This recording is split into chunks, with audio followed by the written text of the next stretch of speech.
இந்த மௌனம், தியானம், காயகல்பம், சிம்பிளிஃபைடு குண்டலினி யோகா இதெல்லாம் ட்ரம்புக்கு கொடுக்கா. குறைஞ்சபட்சம் மௌனம்.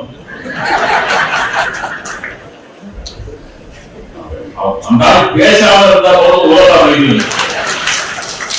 பொள்ளாச்சி அருகே உள்ள ஆழியாறு அறிவு திருக்கோவிலின் நிறுவனரும் மனவளக்கலை யோகாவை மக்களிடையே பரப்பிய வேதாத்ரி மகரிஷியின் 115வது ஜெயந்தியை முன்னிட்டு இன்று உலக அமைதி தின விழா கொண்டாடப்பட்டது.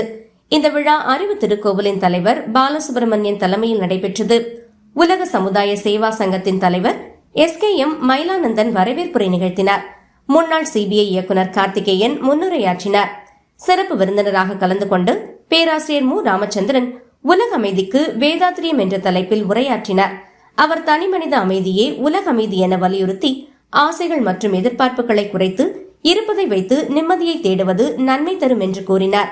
உலக நாடுகளில் போர் பதற்றங்கள் அதிகரித்துள்ள நிலையில் அமெரிக்க அதிபர் டிரம்ப், ரஷ்ய அதிபர் புதின், வடகொரியா, பாகிஸ்தான் உள்ளிட்ட தலைவர்களை ஆழியார் அறிவு திருக்கோவிலுக்கு அழைத்து அமைதிக்கான மனவளக்கலை பயிற்சிகளை வழங்க வேண்டும் என பரிந்துரைத்தார். தேசபக்தி, தியாகம், வீரம் என்ற பெயரில் சில நாட்டு தலைவர்களும் தளவாட உற்பத்தியாளர்களும் ராணுவ வீரர்களின் உயிர்களை பலிகட ஆக்குகின்றனர். போரை கைவிட்டு அப்பாவி மக்களின் உயிர்களை காக்க வேண்டும் என அவர் வலியுறுத்தினார்.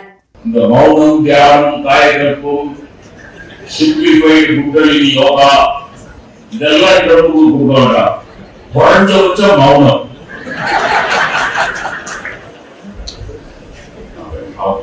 பேசாம இருந்தா உலகம் அமைதி. இன்னத்தையா உலகிட்டே இருக்கலாம். நாட்டில் இல்லாத இருக்குமா, நாட்டில் இல்லாத போராட்டம் இருக்குமா, அப்புறம் அப்படியே அப்படியே கூப்பிடலாம். போரை நிறுத்தணும்னு ஆசை உள்ள ஒரு தலைவர் கூண்டு போடுவாங்க. நாங்க அந்த ஊர்ல போராட்டம் இருக்குமே, நாங்க இந்த ஊர்ல இந்த நாட்டுல போராட்டம் இருக்குமே, அப்படியே கொண்டு போய் ஈரான்ல கூட்ட போடுறான், ரோட் அட்டாக் பண்றான். அதனால நீங்க சொன்ன ரேட்டிஃபை பண்ணுங்க.